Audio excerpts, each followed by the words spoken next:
Bem, vou responder agora as principais dúvidas dos pacientes que têm neurinoma que chegam no consultório, né?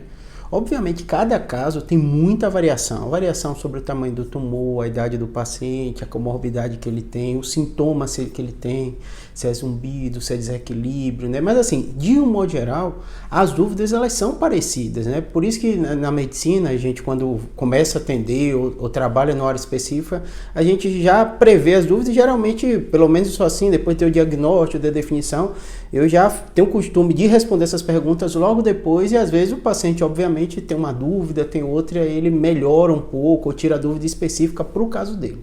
Então, assim, só para vocês entenderem, no caso do neurinoma, quais são as dúvidas mais comuns, né? Do paciente, né? Se pode acompanhar ou precisa de algum tratamento. Isso define, para a gente te define isso de duas formas. Pela taxa de crescimento, se o tumor está crescendo muito rápido, então é um fator a favor do tratamento quando ele está crescendo, né? 2, pelo tamanho. Então, às vezes o paciente pergunta, Júlio, mas o tumor está desse tamanho, mas a gente não sabe se ele está crescendo. Será que ele não está desse tamanho há muito tempo? Obviamente, se ele tem um exame único, não dá para saber, mas às vezes o tamanho do tumor, o volume dele já é tão grande que não dá para você pagar para ver.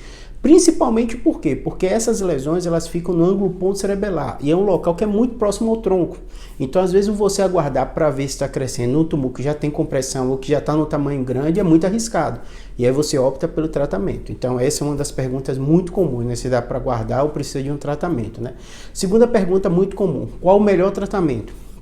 Então, naturalmente, os pacientes que têm tumores benignos, né, eles ouvem muita opinião, isso acontece muito, principalmente as pessoas que têm acesso a ouvir opinião e querem saber de um de outro, acontece muito isso, mas é individual. O que é que o médico vai olhar? Taxa de crescimento do tumor, o tamanho deles, as suas comorbidades.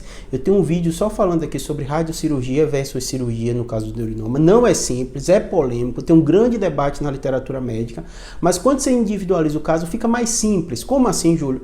Os médicos falam a mesma coisa? Não. Muitas vezes tem discordância entre um colega e o outro. É natural isso acontecer na medicina, principalmente em áreas que você não tem uma certeza ou há uma dificuldade muito grande de comparar as duas técnicas. Então, no caso do neurinoma, às vezes acontece.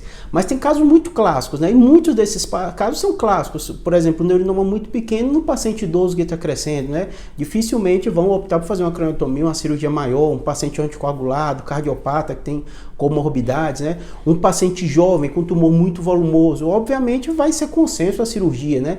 E tem aquelas áreas, né, que são áreas de intersecção, tumor de 2, 3, tumores pequenos, que é possível fazer radiocirurgia, mas é possível operar também. Aí vai ter o debate de caso para caso, seu médico vai explicar os prós e os contras na sua situação. Não são decisões simples, mas acontece. Segunda dúvida muito comum, se a tontura ou zumbido, ou tem paciente também que tem uma perda auditiva, vai melhorar depois do tratamento. Muitas vezes, só para vocês entenderem, quando você tem um neurinoma, tem um tumor, tem alguma coisa que comprime a região, nem sempre dá para o médico garantir que isso vai melhorar. Mesmo você descomprimindo, ou de forma cirúrgica, ou com a radiocirurgia reduzindo o volume do tumor, você tem como garantir que isso vai melhorar. Então, o que a gente costuma dizer é, por exemplo, vou dar o exemplo do zumbido. Muitos pacientes melhoram do zumbido após a radiocirurgia, mas não é certeza. O seu objetivo do tratamento não é esse. É evitar com que o tumor cresça e dê uma consequência. Então, a maioria dos trabalhos, dos estudos, é muito analisando em cima desse contexto. Então, muitos pacientes têm perda auditiva, continuam com perda auditiva, podem fazer uma cirurgia e manter ou piorar a perda auditiva. Acontece. É como se você imaginar o seguinte, a gente médico, quando está de frente de um tumor de neurinoma, a gente está preocupado com o crescimento dele, com o risco de vida, hidrocefalia que pode dar, compressão de tronco. O paciente ele está preocupado muito com o sintoma dele. Às vezes casa, você tem um tumor na área motora, você tira, pode melhorar a área motora, mas algumas vezes essa lesão que está comprimindo o tronco, que você tira, um dano já está estabelecido. Pode ser na audição, pode ser a tontura alterando um pouquinho a parte do labirinto. Então, assim, é conversar com o seu médico, que aí ele vai explicar no seu contexto qual a expectativa dele do objetivo do seu tratamento. Então essas assim são as clássicas perguntas dos pacientes que têm um neurinoma ou que descobrem um neurinoma, é sobre tratar ou não tratar, qual o melhor tratamento, se aquele déficit vai melhorar ou não vai melhorar. Muitos perguntam também do facial, porque tem muito grupo de WhatsApp, de Facebook, de pacientes que eles discutem e obviamente, né, a paralisia facial é uma consequência que pode acontecer principalmente após a cirurgia, então eles perguntam muito isso. O que é que eu digo para o paciente?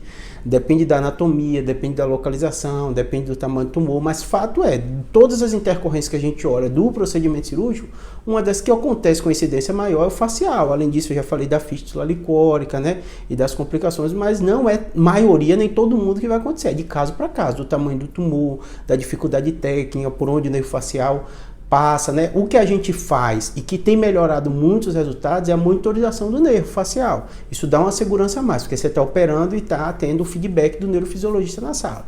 Mas sem dúvida é um risco, mesmo com monitorização pode acontecer, né? É uma decisão que aí o seu médico que vai te operar vai discutir com você no seu caso específico qual o risco, olhando esses fatores todos, tá bom? Espero que tenha ajudado, obrigado.